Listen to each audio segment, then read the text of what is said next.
कांचीर राजा आज्ञा उत्कलर राजा पुरुषोत्तम देव कहले राजा सावधान द्वितीय थर युद्ध करने मत आमंत्रण करुचु जदि युद्ध रे हारिबु ताल तो जगन्नाथ को आनिकी मो गणेश मंदिर पछपटे रखी जदि मु युद्ध रे हारी जीवी ताल तू ने कि मो गणेश को तो जगन्नाथ मंदिर पछपटे रखिबु नीलाचल निवासाय नित्याय परमात्मने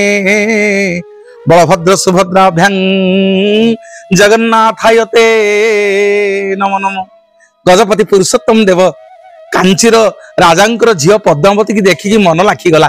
कहले ये पद्मावती की जदि बाहाबा कथा बाहाबी नहले आउ मु पानी ग्रहण करिविनी काहाको स्त्री रूप रे ग्रहण करिविनी जणेले जाकी जगन्नाथ को कहले प्रभु रानी रूप रे मु पद्मावती की चाहूची विवाह करिया पई से प्रस्ताव कांची राजांग पाखु गला कांची राजा बहुत खुशी हो गले अत्यंत आनंदित होइले उत्कल रे निज झील को बाहा देवे पद्मावती बाहा पुरुषोत्तम देव राजा को किंतु कांची राजा रथ यात्रा समय आसी थांती जेतेबेले देखिले आम गजपति पुरुषोत्तम देव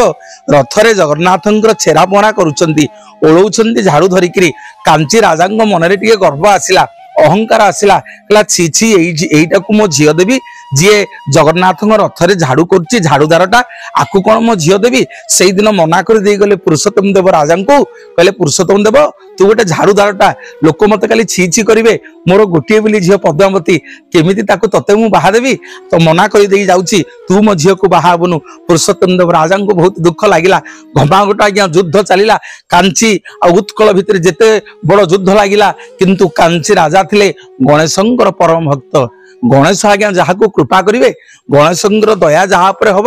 ताकुबा पुरुषोत्तम देव राजा स्वयं मानव केमिति पाइबे स्वयं गणेश आसिक युद्ध करुथांती कांची राजांग पाई पुरुषोत्तम देव राजा हारी गले युद्ध रे मन दुख रे फेरी आसिले जगन्नाथ पाखे धार धार लुह बही बही जाउची महाप्रभु निकट रे केही नाहंती जगमोहन रे पाम पड़ी पड़िछंती हे जगन्नाथ आज उत्कल राजा मु पुरुषोत्तम देव हारी गली आपण हारी गले प्रभु मु हारिबा अर्थ जगन्नाथ हारीगले ओडिया जाति हारीगला ओडियार सैन्य सामंत हारीगले हे प्रभु किछि कृपा करंतु आपण मो संगे युद्ध करिया को जिवे जेमिति कांची राजांग पटिया श्री गणेश युद्ध करूछंती आपण सेमिति मो पटिया युद्ध करिया को जिवे चिट्ठी पठेले पुरुषोत्तम देव राजा कांची राजांग पाखकु कांची राजा कहले ये राजा बेसरम राजा बेलज्जा राजा थरे हारी की पुनर्बार पुणी मते चिट्ठी पठेइछि युद्ध करिया पई सुनु राजा यदि हारिबु ताल तो जगन्नाथ को मु आनी कि मो गणेश पछपटे रखिबी नाई जदि कांची राजा हारी जिवे ताहले कौन हबो ना जगन्नाथ आसिकी कांची गणेश पछपटे रहिबे। हाँ आज्ञा जगन्नाथ महाप्रभु आ बलभद्र राजा पुरुषोत्तम देव युद्ध करने बाहरी पड़े कांची अभियान रे कला घोड़ा धला घोड़ा दी भाई जाक गले माणिक पाटन